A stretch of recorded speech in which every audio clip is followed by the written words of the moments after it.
Good morning, everybody. I want to thank everybody for attending our final webinar for the year of 2024. My name is Jocelyn Protopappas, and I'm the Manager of Special Projects for San Diego State's Center for Excellence in Aging and Longevity. Today, we have a very exciting webinar. I'm really excited to be sharing the stage today with my colleagues at the Social Policy Institute at San Diego State University. They're going to be presenting today on building intergenerational hope for older adults. We also have a special guest today, Pamela, who is going to be with us from Serving Seniors. Just a few housekeeping reminders for everybody. This webinar is being recorded. If you have to leave or anything like that for any reason, you will be able to find the webinar online on our CEAL website. In addition to that, the chat is open. So if you need to send any comments, you're welcome to do that. And then if you have any questions for our presenters today, there is a Q&A that you're able to submit, and we will be answering those at the end of the webinar. So without further ado, I'm going to turn it over to our panelists today. Thank you all for your attention, and we will see you again back in 2025. Our first presentation in the new year is going to be from a researcher from the Exercise and Nutrition Sciences School at San Diego State, who will be talking about bone health. So we look forward to seeing you in the new year. And without further ado, here are my colleagues. Thank you so much, Jocelyn. And again, welcome everyone. Thanks for joining us today. We're going to get started. So just on behalf of our team here at SPI and Serving Seniors joining us, I just want to say we're so glad to be with you here with you virtually and get to share hope with you all. So first off, if you're new to Hope, that's okay. You're in the right place to learn about its foundation and how to utilize it. But the first thing to know is that HOPE is actually an acronym that stands for Healthy Outcomes from Positive Experiences. And it really focuses on using a strengths-based approach to access positive experiences and support our holistic health, which we'll, of course, be going into depth to. And then if you've heard about Hope before, or if you haven't heard about Hope before, then this may be a little bit repetitive, but you're in the right place to learn more of a new and innovative approach to applying the framework. So this is definitely a new and emerging area that we're excited about developing and sharing with you all. And so with that, I'll jump right into introductions for myself. So my name is Jacob. I'm a quality improvement coordinator here at the Social Policy Institute, and I have a background in public health and health management. And so much of my work at SPI involves around supporting our projects around hope and just encouraging healthy communities of all ages. So I'm really looking forward to sharing with you all how useful and unifying this framework is in your personal and in professional lives. And so I'll turn it over to Yvonne to introduce herself. Good morning, everyone. My name is Yvonne, and I am a Hope Facilitator and a Project Manager with SDSU's Social Policy Institute. I currently oversee SPI's Hope Project, which is focused on expanding the Hope framework across the lifespan. And today we'll share with you about hope, what it means, and how it can impact older adults. Our mission is to bridge academia with government, business, and the community to increase individual, family, and community well-being. A few of our projects that we have completed at the Social Policy Institute includes the redesign of in-home supportive services training academy, which supports adult learners. SPI has also worked on a numerous number of age-friendly efforts with AARP. And our vision is truly what unites SEAL with SPI, in addition to sharing the same directors and other projects that we do. And at the very end of our presentation today, we'll share our information so you can check out our website and see all of our projects. And I'll pass to Pamela, who will introduce herself. Hi, good morning, everyone. Happy to be with you all. My name is Pamela Alvarado, and I'm the Program Manager of Supportive Housing with Serving Seniors, a nonprofit organization based out of San Diego.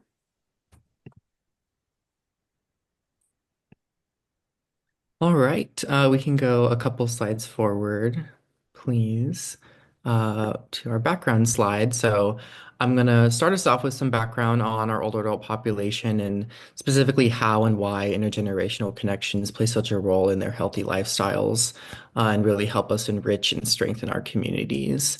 And then I'll pass it off to Yvonne and Pamela to really describe in detail what the HOPE framework is about and how you can utilize it to support these types of relationships. So this first part is going to be just a bit numbers heavy, so bear with me. We can go to the next slide. So first off, I'm sure many of you are aware, we know that our older adult population that is over 65 is really rapidly and significantly increasing, and is estimated by 2035 there will actually be more older adults than children, which will be the first time that this has ever happened before. So this is really going to require that we adapt and change some of the ways that we care for this population and the services that are offered across the board. And so part of this involves ensuring that our older adults can really rely on their network of intergenerational relationships to receive supports that they need as their need grows over time as they age. So on the next slide, we see that at the same time, those who are above 65, who are living below the poverty level, are actually overrepresented by communities of color. And so this is Black Americans, Asian Americans, and Hispanic Americans. And so they're each about double the percentage of white Americans, which really is proving the importance of developing specific resources for these disadvantaged communities throughout this work, being that these are the populations that are most likely to lose supports that they need to age comfortably and age independently. And then additionally, it's also important to acknowledge that our older adults have really varying levels of functioning and day-to-day independence, which can translate and affect their ability to complete their activities of daily living on their own.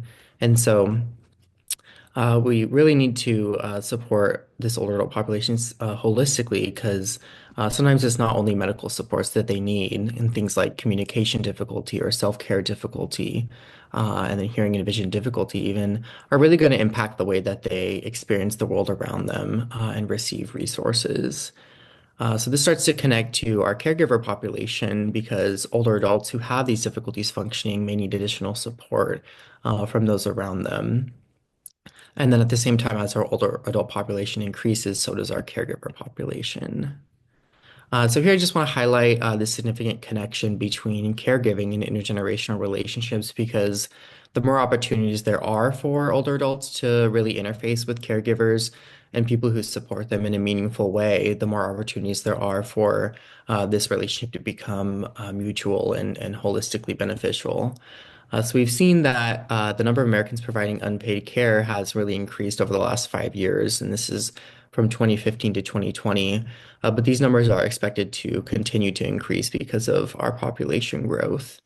So this is really a prevalent issue, and I'm sure many of you on this webinar have had experience providing caregiver services or may even find yourself in a similar position down the line in the future. So caregiving really affects so many of us. So on the next slide, I also want to highlight that the individual impact on the caregiver is sometimes very significant as well. So we've seen that more and more caregivers are having difficulty coordinating care, and more caregivers are reporting their own health to be poor. So this is due to many things being possibly the stress of the work of providing care, as well as some of the financial struggles that go alongside caregiving as well. So this also connects to our growing numbers of student caregivers who are providing care for a loved one or an older adult in their life while they're attending school, and also sometimes even working another job, which is sometimes unpaid, the work that they're doing. So there's really a lot of responsibilities associated with caregiving. And so all this to say, as we have some of these discussions about intergenerational health and the well-being of our older adult population, there really is a need to invest in our caregiver population on top of the investments in our older adult population because they're really so intertwined as far as the needs and the increasing need for them. And this also means looking more holistically at what is causing these health issues and struggles for these groups so that we can approach the problem more dynamically, which brings me to the topic of loneliness on the next slide. And so loneliness has really become an increasingly prevalent issue in the US, and social isolation among older adults is estimated to account for around $6.7 billion in Medicare spending annually. And so this is likely as a result of our increased hospital and nursing facility spending. Um, that the effects of loneliness often incur. And so it's also important to note here that there is a big difference between social isolation and loneliness. Whereas we see social isolation as maybe just having a limited number of relationships to engage with on a daily basis. Loneliness is more of that internal state of being that is really more pervasive and gets down to an individual feeling like they don't belong in their community or like they don't have strong connections. So an individual can be lonely, even if they have lots of social relationships to rely on. So you'll hear this from Yvonne in a little bit, that one of the building blocks of hope is actually relationships. And so this is what we're really zeroing in on here with utilizing the hope framework to reduce loneliness with really innovative approaches that promote intergenerational relationships because loneliness is really so impactful health-wise. And so here, as I mentioned, we can go back one slide. Loneliness definitely has huge impacts on chronic health, as I was covering, and we see that it can increase the risk of dementia by about 50% in older adults. But we also see the reverse of that, where hypertension and diabetes risk is reduced as social support increases. So there's really varying effects on chronic health, and there's an ability for ourselves to take action to reduce loneliness. And so on the next slide, we actually see one way to combat loneliness, which has been seen to show a lot of positive health benefits, are intergenerational relationships, which is the core topic of our workshop today. And so these are relationships that are just allow us to provide or allow us to have meaningful connections with those who aren't in our own generation, and really build an understanding of some of the diverse perspectives around us, and that sense of community belonging. So one thing to know, as I mentioned before, caregiving is one example of an intergenerational relationships, but of course it isn't the only example. Um, we see this quote from the American Society on Aging here that connectedness is more complex than care and companionship because it requires intentionality. And so what's really important is this intentionality aspect, and the intentionality behind the connection, and learning from one another to benefit each other in a mutually beneficial way and making these relationships strong. And so on the next slide, we see a really close to home example for SPI and SEAL of intergenerational relationships being promoted through our communities, and that is the Age-Friendly Cities framework. And so I'm sure many of you have heard about this framework, which is great, but it looks really specifically at making it easier for older adults to establish stronger linkages with their community, and focuses in on these 8 domains, which I'll highlight in a couple slides. But as we think of supporting older adults specifically, what is great about this age-friendly framework is that it was developed in response to some of the demographics in aging that I was mentioning at the top of this section. But it's really structured to support individuals of all ages. So I love this quote here from 8 to 80 Cities, which says, if it's great for an 8-year-old and an 80-year-old, then it will be better for all people. And so this really gets to the heart of intergenerational relationships, really being the foundation for a lot of this work and providing opportunities for all ages and stages across the lifespan. So on the next slide, the Social Policy Institute has actually spearheaded age-friendly cities work in 5 cities in the county of San Diego and encouraging them in completing their age-friendly action plans. And on top of this, additional cities have also committed to this movement, and more are continuing to do so through SPI and SEAL and other partners. And so, as I mentioned, this work is based on these 8 domains of livability, which are here on the slide. And this is a lot of information to cover, and so I won't go through it all.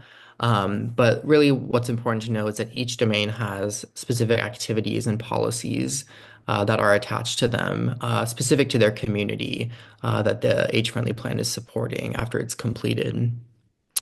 So this is a preview for in just a couple of minutes when Yvonne gets into the Hope framework, but something really cool we've seen here is that these domains actually fit very nicely and are complemented by the Hope framework structure. And this really helps to connect some of the dots throughout discussions that we're having focused on supporting older adults really dynamically and getting to integrate different resources that are helpful and supportive. So definitely be thinking about how Hope can unify these 8 domains and really a lot of the ways that we support older adults under the framework when we get there in just a few minutes. And so, with this age-friendly example in mind, I really want to highlight this connection between intergenerational relationships and developing an individual's social capital. So, building our social capital involves diversifying our relationships in a really intentional way to build these networks of community. And so, I like to think of networks of community as sort of the roots of a tree, which have lots of different connections and nodes and grow deep downwards and outwards to really bring resources to the tree and connect with different organisms and improve their resilience. And this is definitely a simple analogy, but the idea is that as we strengthen our social capital, we're able to grow not just our number of relationships, but the type of relationships that we have. So situations like I mentioned earlier, where older adults face struggles functioning and accomplishing their day-to-day activities, as they are able to rely on their social capital and their network of relationships, this is really going to keep them connected to resources. So this aspect is definitely really significant. And so at the same time, on top of our individual networks that we, of course, foster and encourage in our day-to-day lives, it's also important from a system level that we are investing in our communities in really tangible ways, because sometimes it's not only our internal ability to create relationships, which we can see on the next slide here. That social connection is driven not only by our individual qualities, but also our social infrastructure. So I'm sure that when many of us are thinking about what drives our social connection, many of us are first thinking about our individual qualities, like maybe our health or our gender, our personality. And these are, of course, definitely really important and a lot of times are the ways that we connect strongly and find ways to interact with one another and feel strength with our characteristics that we find in common. But sometimes our ability to establish these connections initially is really stifled before it starts because our social infrastructure might not be set up to encourage it. So these are things like our physical assets, like libraries or parks or community programs that happen in these spaces that so many of you probably work with on a daily basis and facilitate. And so this really rounds up my section here, and I want to just end on this idea that social infrastructure is really so important in a lot of ways, is connected to our own resilience. Because as our systems and society changes and evolves, if we're able to rely on this infrastructure to keep us connected, that is really going to be important in the coming years. And this also really connects to what the Hope Framework is looking to encourage and promote in our societies and in our relationships with one another. And so I'll hand it off to Yvonne to get more into the Hope Framework. Thank you, Jacob. So in this section, I'll provide you with some background before we dive into the framework. So the Hope Framework has evolved out of adverse childhood experiences, also known as ACEs research from the late 90s. ACEs are traumatic events like abuse, neglect, or exposure to violence that a child experiences before the age of 18, which can significantly impact their health and well-being later in life, including older adulthood. Having a high number of ACEs has been connected to increased risks of chronic diseases, mental health issues, and substance abuse due to the prolonged stress caused by these traumatic events. However, not everyone who has a high ACE score experiences poor outcomes, and this fact interested researchers. So in 2015, Dr. Robert Sege and his research team out of Tufts University began studying positive childhood experiences. And the research showed that positive experiences offset adverse experiences. Individuals with higher levels of positive experiences were more likely to have good mental health outcomes, lower rates of substance use, and better health outcomes. As a result of this research, in 2017, the HOPE framework was developed by Dr. Sege, and it highlights 4 important areas, which are relationships, environments, engagement, and emotional growth that influence well-being. Today, the Social Policy Institute is very interested and passionate in exploring and expanding how the framework can encompass the needs of all individuals across all ages and stages of life. So why am I talking about early childhood? What occurs in early childhood has been shown to impact health and well-being of all individuals into adulthood and older adulthood. So regardless of past experiences, now is the time to put positive experiences into place. And so HOPE, as Jacob had mentioned at the top of our webinar, HOPE stands for Healthy Outcomes from Positive Experiences. And it takes the positive childhood experiences research and makes it actionable through the 4 building blocks. The HOPE framework is strengths-based, it's adaptable to the unique needs of the individual, it centers empathy, and it's accessible for all people. So on the next slide, these are the 4 building blocks of HOPE that I mentioned. In this section, I'll provide you with a definition of each building block that SPI updated, and then I'll share some examples of what each block looks like in practice. One example will focus on ways older adults can access the building block, while other examples will highlight the work of SEAL. And after my section, Pamela will introduce how serving seniors programs align with the building blocks of HOPE. So the first building block we'll talk about is the relationship building block. And the relationship building block looks at respectful and reciprocal relationships with others. And so an example for SEAL is the intergenerational call hub. On the next slide, please. Thank you. Is the intergenerational call hub. And if you haven't seen the webinar that SEAL completed over the summer, please watch it. It's really amazing work that they've done.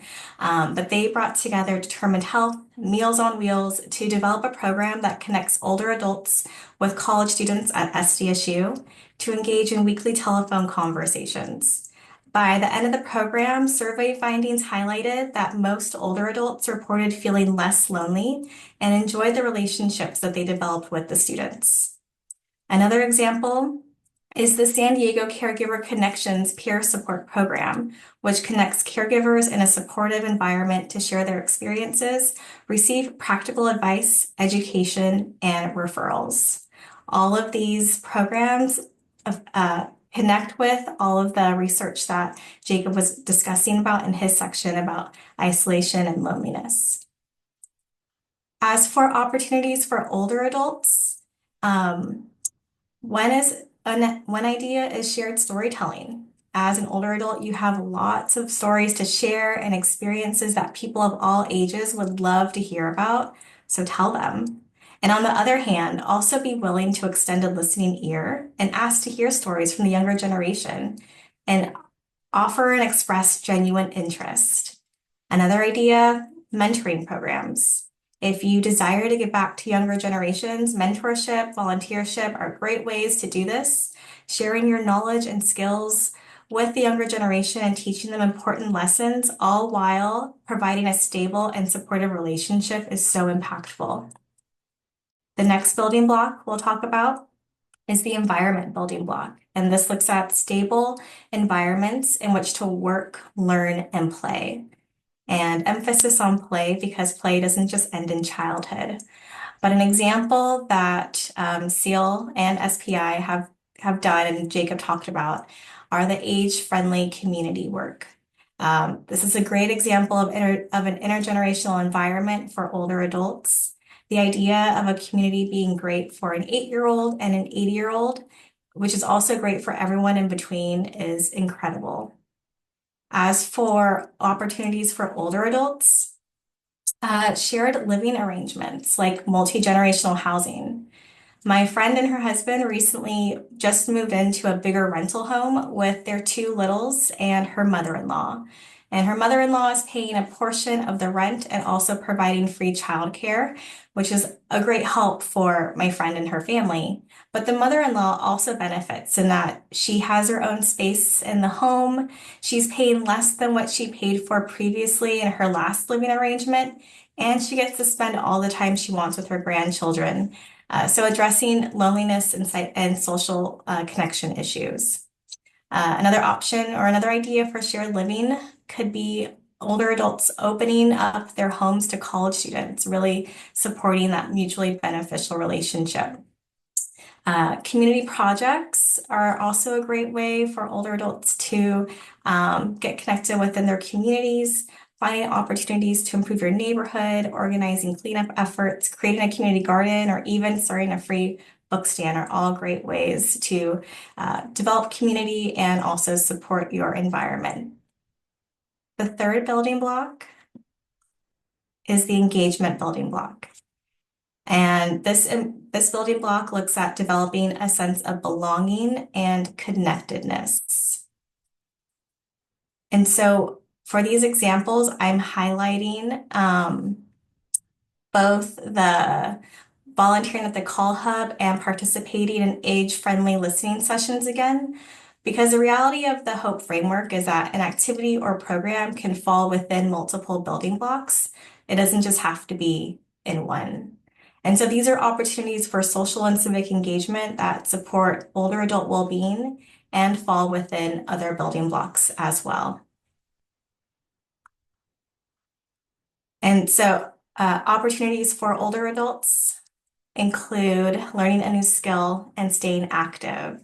And when I think of this building block, my mom immediately comes to mind. So after my dad passed, she sold her house and moved from California to Arizona, where her older sister lives. And for the past 2 years, my mom joined a senior center and has participated in weekly dance classes, yoga classes, and has now even started art classes. She's made new friends, and now she travels with them, enjoys brunch with them, and tries new things with them, which is really exciting. And so with kindness and openness, my mom sought opportunities for social engagement, which led to accessing the other building blocks of relationships and emotional growth, which I'll talk about next. And the fourth and final building block is emotional growth. And emotional growth is engaging and growing emotional intelligence and striving for continuous self-improvement. And in terms of examples, I think all the programs created by SEAL really center the experiences of older adults they look to serve. The connections made through the call hub, as well as those within the caregiver support group, have allowed participants to grow through developing trust, vulnerability, and empathy. Opportunities for older adults. Examples include practicing mindfulness, celebrating milestones, and overall just practicing gratitude and maintaining positivity even during the bleakest of times. And I think my grandpa, who's 94, is the most grounded person I know. He's lived through so much and does not like being around negativity. Having experienced numerous losses and health issues, he's really held on to the vigor of life and really emphasizes on being in the present and not worrying about the future. And I think this mindset has really put a lot of things into perspective for me. And so with that, I will pass to Pamela, who will talk about her organization as well as how HOPE aligns with their programs and services. Thank you, Yvonne. So at Serving Seniors, we're a nonprofit that provides meals, housing, and supportive services to older adults across San Diego County. We've been around since 1970, and our mission is helping seniors in poverty live healthy and fulfilling lives. So I look forward to sharing with you an overview of the great work that Serving Seniors does and how many of our services and supports fit within the HOPE framework presented today. So who we serve, the individuals that we serve are very low income clients, most surviving on less than $1,200 a month. After paying rent, if they're housed, most are living off of a few dollars a day. We also serve a very diverse clientele, split almost evenly in terms of gender identity, and most live alone with very little familial support. Last year, we served over 11,000 unduplicated clients, and we provided over 19,000 health and case management services. On average, about 22% of our clients that we served at our flagship wellness center site are currently experiencing homelessness, and 90% of them are either at the cusp of homelessness or were formerly unhoused. So at Serving Seniors, we're also the largest home delivered meal provider in San Diego, serving over 1.2 million meals annually, which is more than double what we served before the pandemic. We also provide wraparound services with a whole person approach with a team of social workers, health educators, housing navigators, and community partners. We offer a wide range of classes and activities and have a civic engagement program where it is our clients who act as the eyes and ears of their peers in identifying what issues are the most pressing to them. We own and operate four affordable housing sites across San Diego County, totaling 529 units. We do have a fifth community site that will be opening up in early 2025 for a total of 608 housing units. And we have more than 700 units in development as well. We also currently launched our permanent supportive housing program in collaboration with the San Diego Housing Commission, where we're offering 30 units of permanent supportive housing for individuals who are 55 and up, chronically homeless, and have a disability. So most of the units are within a single room occupancy hotel in downtown San Diego, with 9 of those units also being located at one of our affordable housing communities. Our homeless services also include a transitional housing program and a non-congregate bridge shelter, and we're also actively involved in advocacy efforts at the local, state, and national level. So after learning about the HOPE framework and the 4 evidence-based key building blocks of relationships, environment, engagement, and emotional growth, we were inspired here at Serving Seniors to explore how they may relate to the program services and supports that we have to offer to individuals 60 and up. And we felt that the framework beautifully ties back to our mission of helping seniors in poverty live healthy and fulfilling lives, and our vision that all seniors, regardless of income, can thrive, engage in their community, lead purposeful lives, and have a place that they can call home. So very few of our clients have families that are actively involved in their day-to-day. So our Serving Seniors team often becomes quote unquote family. From our daily meal delivery drivers with our most vulnerable clients, which are home delivered meal clients, to those individuals in supportive housing sites, the non-congregate shelter, and our wellness center. Many have regular check-in visits with staff, whether to have their blood pressure checked every week or to meet with a case manager to discuss a wide range of issues and concerns. A few examples of the services and supports that we can put into place are IHSS and PACE, which are instrumental in helping our clients maintain independence and to be able to remain safely in their home.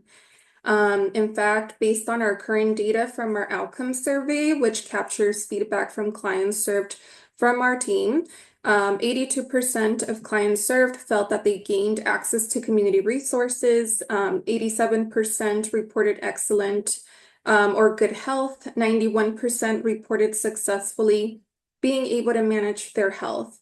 So as we look through the HOPE lens at the programs and services that we offer across Serving Seniors, we were quite surprised at how nicely they fell within the HOPE framework and the building blocks to truly foster well-being and resiliency. So here you can see a few examples within the relationships and environmental blocks. So we have our Senior Wellness Center, which is our hub site or our flagship site where we offer wraparound services, our walking group, gardening club, and safe and affordable housing. So next, let's take a look at the engagement and emotional growth blocks. So we do offer a wide array of volunteer opportunities, not only for civic groups and community members, but also for our clients. Many of the clients who have accessed our services and supports are motivated to give back one way or another. And many of the activities and services offered by serving seniors help clients also to develop a sense of purpose and community, which is incredibly important.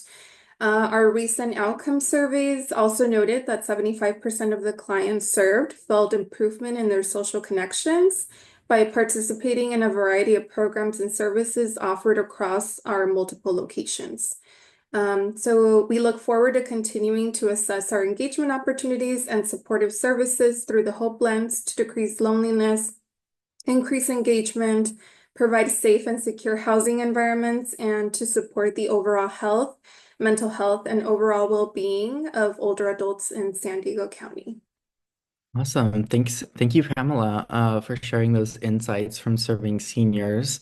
I really love how your team was able to just utilize the framework and take it to really simply and usefully apply it to the services you offer across your organization. And so this is a really great transition into our activity for today. So on the next slide, you can see three questions here. And we'll be sharing a link shortly in the chat to a Padlet, which is an easy and collaborative website to use to take in comments.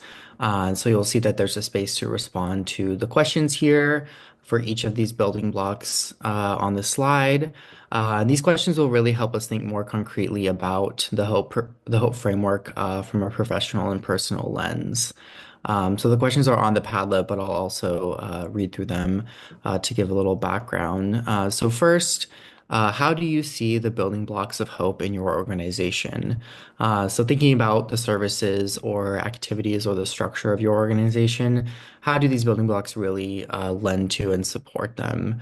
So with serving seniors, many of their programs fit within the building blocks really well and in a simple way, even though they didn't end up structuring them originally this way when they were being planned. So once we conceptualize and really think about how we engage with the building blocks or how maybe we don't in certain ways as an organization, it's easy to see some of the gaps and some of the areas that we might need to expand on or need some more support under. And the second question is, what activities would you like to do to support hope in your organization? So this is looking more towards after this webinar and after you leave, how do you want to start taking action to encourage hope with your organization? And so if you heard anything here today from serving seniors or from Yvonne's section that you maybe want to replicate, this is a great place to share it as well. And then the third question, if you are an older adult, where do you see the building blocks in your life? So one of the most useful aspects of hope is that it is really useful to reflect on individually and internally. And so maybe this is just a reminder to get out and build more stronger connections and relationships with your loved ones or with those in your life, or maybe spend more time in nature or get out of the house more often. Whatever it is for your situation, we'd love to hear that. And so please share that here. So the link is in the chat now, and feel free to respond to either of the three questions there that most stand out for you.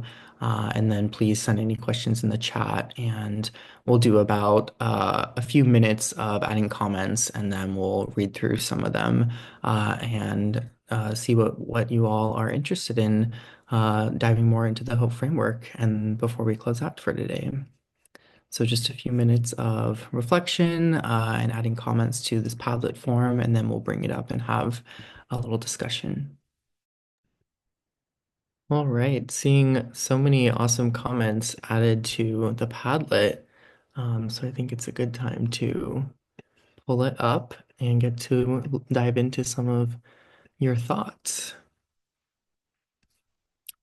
Okay. So let's start with relationships and we can scroll down a little bit on that side. So we have daily choice to engage. Yeah, of course, making that decision on a daily basis to try and maybe have a little more social aspects in your day. Definitely takes it's a small impact, but over time can for sure build up. And making that decision to do so is important. Storytelling. Yeah, that's a great one as well. And Yvonne mentioned a little bit about this. There's so much lived experience and knowledge that our older adults have and can share with one another to strengthen those around them and really share in that experience and grow. Let's see. Active peer exchange, awesome. We have opportunities to build connections with students, staff, and organizations that provide a wide net of social support. Yeah, that's a great one too. Like we mentioned with social connections and social capital, having that wide net is so useful because you never know what relationships might end up being most supportive or who might be there to get you through difficult times or just on a daily basis of casually supporting one another. Um, Super important. Making folks feel welcome, that they belong in every opportunity. Awesome. Okay, at Agape Helpers, we look to help maintain physical spaces as well. Great. I think that many seniors are not as interested or competent at navigating virtual spaces, so meeting them in their spaces is very important. And then Michelle commented, encouraging opportunities for younger generations to teach older adults to help bridge the digital divide. Yeah, that's also really impactful and interesting, I think, too, with we've seen with COVID, where a lot of digital spaces have really exploded and expanded. So ensuring our older adults have access to that is really important because digital environment is really impactful. And we have, of course, our physical environment that we know all the time, but making sure that we're able to connect digitally and over technology is really important, especially for older adults who are socially isolated. Age-friendly university, yes, with the age diversity, awesome. Love to see that. Bridge is a game my grandparents played religiously. Awesome. I don't know anyone who plays bridge anymore. Is there a component of bridge where seniors could be teaching another generation to play?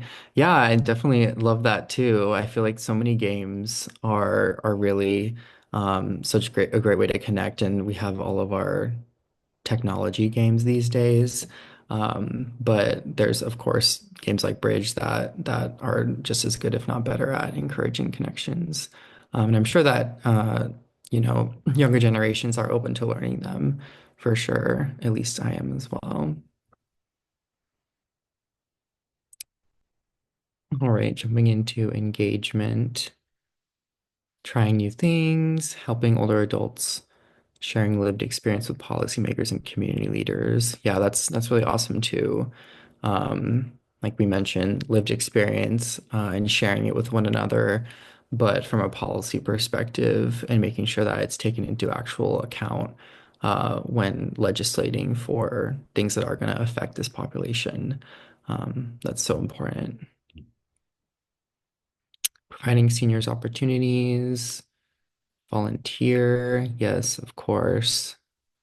Infusing hope and engagement. Public libraries, yeah, definitely. A lot of senior services are provided. Looking to provide intergenerational opportunities and events at community centers. Yeah, so important. I think that public libraries are such a great way of encouraging and providing, programming and different opportunities for older adults to engage. And again, connected to um, accessing the digital divide, where we have a lot of public libraries that provide technology support or computers. These can be, services where they're able to get connected and have support with connecting to relationships and groups that will encourage their involvement. It's awesome. All right. So many great comments. Leaving a legacy. I think that intergenerational relationships can help seniors gain more access to more sense of legacy and impact on social emotional development. Yes, definitely. That's super important. Love that one. Trying new things. Yeah, of course. I think we forget this aspect of lifelong learning sometimes as we get older. And it's even easy, throughout our lives to think, oh, I've learned everything there is to learn, so now I don't need to have new experiences. But there's so many new things we can try and encourage each other to try. So I love that too. California State University 60 plus program. Yeah, getting education and offering classes for older adults as well. Well, thanks everyone so much for these comments. These are really great to see. And there's so many different ways you all are envisioning hope just in your lives and that you're already doing and looking to encourage in the future. So that is so great. And thank you for participating. But yeah, with the sense of this activity, I think knowing and recognizes that hope is really a simple framework to kind of allow us to take stock of what is working well and maybe areas we can encourage more. I think this activity is really useful to do and continue to reflect on as we leave and finish this webinar. And so with that, I'll turn it over to Yvonne to close us out for today. So thank you everyone for spending the past hour with us as we took you on a fun-filled journey of learning about the needs of older adults and caregivers and learning about the HOPE framework and sharing different examples of hope in the lives of older adults and zooming in on the work of serving seniors and the great work that they do in the community. And so we just want to leave you with a few takeaways from our time together. And the first is looking at hope in your personal life. We shared with you about the 4 building blocks. So using that as a framework for yourself, which of the 4 building blocks are you accessing the most? Which of the 4 building blocks do you need to access? Thinking about the ways that hope can improve well-being for yourself is so important as you support the needs of others in your work. Secondly, hope in your organization. If you are a leader or a staff, what are some ways that your organization is currently utilizing the HOPE framework? Serving seniors had not heard about the HOPE framework until we had invited them to do the Live Well conference with us in November. And it was very eye-opening for them to see how their programs and services aligned very well with the HOPE framework. So think about ways that your organization is aligning and would like to align. And with that, we encourage you to spread the knowledge. So if your organization is interested in staff training, capacity building assistance, or consulting on systems change related to the HOPE framework and its impact on your workforce, please contact us at the Social Policy Institute. As subject matter experts in change management, we can support your efforts in bringing hope into your organization and creating meaningful and lasting transformational change. And with that, we thank you for your time. Our contact information is on this slide, and we would love to connect with you outside of this webinar. Happy holidays, everyone. Thank you. Thank you, everyone. Thank you so much. That was a wonderful presentation. I do think we have one question if you guys have a moment to answer. Yeah, of course. Oh, actually, you did it in the chat, Jacob. You're way ahead. Is it okay if I still read the question out? Yeah, definitely. Okay, so Dean had asked, for SPI, do you look at any of the metrics on loneliness for young adults or teens? I believe that young teen adult depression, anxiety, and loneliness is at an all-time high with huge impact on mental health and suicide. I think benefits of intergenerational relationships can be hugely impactful to battling those adverse feelings and outcomes for younger people. I think it would be awesome to see improved outcomes for people who do have a senior older adult that they connect with or talk with and see their emotional outcomes, what their emotional outcomes look like. And he said, I hope that Agape helpers can help to make more of these connections. So I know you responded there already, Jacob, but anything verbally you'd like to put out there? Yeah, sure. I think, of course, Yvonne and Pamela, feel free to respond as well. But from my end, I think Thinking about the epidemic of loneliness, and we mentioned it in the talk, it doesn't only affect older adults, it really affects so many people across the spectrum of ages. And so there's a lot of different ways to look at combating that. And I think intergenerational calling and encouraging connections on a more regular basis is a really effective way of doing that. Because there's so many great things that come along from just encouraging these relationships, rather than just reducing loneliness. It's like learning and growth and everything in between. So, yeah. Thank Thanks, you, Jacob. Jacob. Oh, go ahead, Yvonne Regan. I was saying, I'll just add that recently the Social Policy Institute just submitted a grant application, so crossing fingers that we get it, to address some of these metrics and issues that we are seeing in younger generations.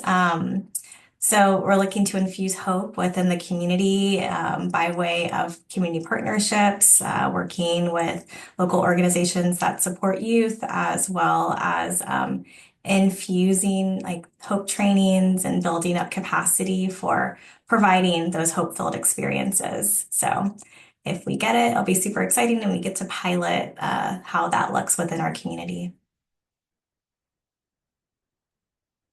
Fantastic. And I just wanted to add on to that because I think this point is so important, Dean. I think that a lot of times when we talk about intergenerational connections, there's a lot of focus on the benefit for older adults, when on the flip side, there is that bi-directional relationship. So I think it is important that there's more opportunities to look at the impacts on that. And our next iteration of the call hub, I'm just adding to what Jacob said, we are going to be looking more at how the loneliness scores and mental health scores are impacted for students who engage with the call hub. So really appreciate your perspective, and love to see the SBI doing some more grant applications and working on this as well.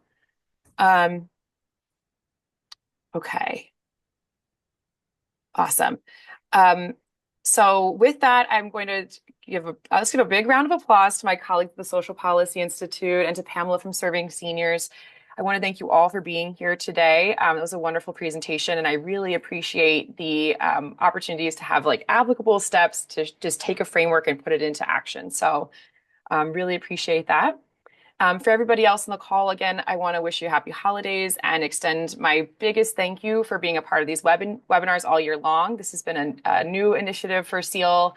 We've had a really wide range of topics that have been covered this year, so please go back and check out all of our different webinars. In the new year, we have some really exciting things on the horizon, including, like I said, our first talk of the year will be about nutrition and bone health and aging. And then we have some perspective panels coming up on careers and aging and some other really great topics. So, I mean, I'm a little biased, but I think they're really great topics. So we look forward to seeing all of you in 2025. There will be a survey that pops up at the end of this Zoom webinar. We are asking for your feedback on and ideas for future webinars. In addition to that, there's also a place to put your email address if you'd like to start receiving updates from SEAL about upcoming webinars and other events. So with all of that, thank you all so much, and we'll see you in the new year.